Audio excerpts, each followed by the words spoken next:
بسم اللہ الرحمن الرحیم۔ ایک سوال آیا ہے کہ حج و عمرے کے لیے جو لوگ جاتے ہیں اور احرام پہنے ہوئے ہوتے ہیں، اسی حالت میں ان کا انتقال ہو جاتا ہے، تو پہلا سوال تو یہ کہ حج عمرے سے وہ محروم رہ گئے، تو اب انہیں حج عمرے کا ثواب ملے گا یا نہیں ملے گا؟ اسی میں سے جڑا ہوا یہ سوال کہ اگر احرام باندھے ہوئے انتقال ہو رہا ہے تو کیا ان کو دفنانے کفنانے میں ان کا سر ڈھکیں گے نہیں ڈھکیں گے؟ کیونکہ احرام کی حالت میں تھے، وہ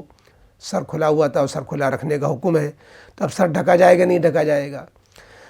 جواب یہ ہے کہ حج و عمرہ کے ارادے سے جو گھر سے نکل پڑا تو اب وہ اللہ رب العزت کے یہاں حاجی اور معتمر یعنی عمرہ کرنے والا ہی اٹھایا جائے گا۔ یہ تو اللہ رب العزت کی کریم ذات ہے اور اللہ کی رحمت کا دربار کھلا ہوا ہے، تو جو شخص اس دربار میں جانے کے لیے نکل پڑا تو وہ قیامت کے دن اس کو حاجی ہی اٹھایا جائے گا، اس کو عمرے والا ہی اٹھایا جائے گا، چاہے حج کے ارکان سے پہلے ہی فوت ہو گیا ہو، مکہ پہنچنے سے پہلے ہی فوت ہو جائے، لہذا اب وہ محروم نہیں رہا۔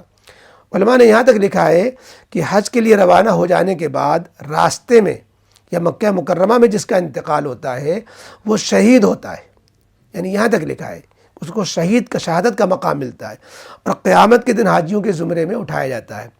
مفتی شبیر احمد صاحب جو شاہی مراد آباد والے، انہوں نے انوار مناسک میں صفحہ 173 پر یہ مضمون لکھا ہے۔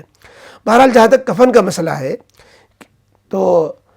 اب جب انتقال ان کا ہو گیا تو غسل بھی ہوگا، اور جس طریقے سے غسل کفن جس طرح کفن دیا جاتا ہے، کفن میں خوشبو لگائی جاتی ہے اور میت میں غسل کو صابن وغیرہ سے غسل دیا جاتا ہے اور دھونی دی جاتی ہے، وہ سب ہوگا۔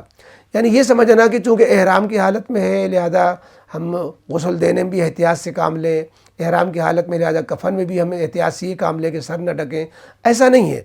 جب انتقال ہو گیا تو اب احرام کا حکم ختم ہو گیا۔ جب تک زندگی تھی تو احرام کے مسائل تھے، جب زندگی ختم تو احرام کے مسائل بھی ختم ہو گئے، تو اب جس طرح عام مسلمانوں کا حکم ہوتا ہے ویسے ہی ہوگا۔ تو موت کی وجہ سے احرام کا حکم ختم ہو جاتا ہے، سر بھی اب ڈھکا جائے گا۔ اب یہ ضرور ہے کہ اگر وہ احرام کے 2 کپڑے فل تھے اس کے اور کفن کے کام میں آ رہے ہیں تو ان دونوں ہی احرام کے دونوں کپڑے کفن میں لے آئے جائیں، ایک کپڑا جو کم ہے اس کو شامل کر دیا جائے، یا عورتوں میں جو ایک اور کپڑا کچھ کم ہے تو اس کو شامل کر دیا جائے، تو بس وہ کپڑا مزید شامل کرتے ہوئے سر کو ڈھکتے ہوئے وہ سب کچھ جو ہے جیسے ایک عام میت کے ساتھ معاملات ہوتے ہیں وہ معاملات حج و عمرے میں احرام کی حالت میں انتقال کرنے والے کے لیے بھی ہوں گے، اور اس کی ایک مستقل فضیلت بھی ہے جو حج و عمرے کے لیے جائے اور فوت ہو جائے۔ اللہ تعالیٰ اچھی موت اچھی زندگی ہم سب کو نصیب فرمائے۔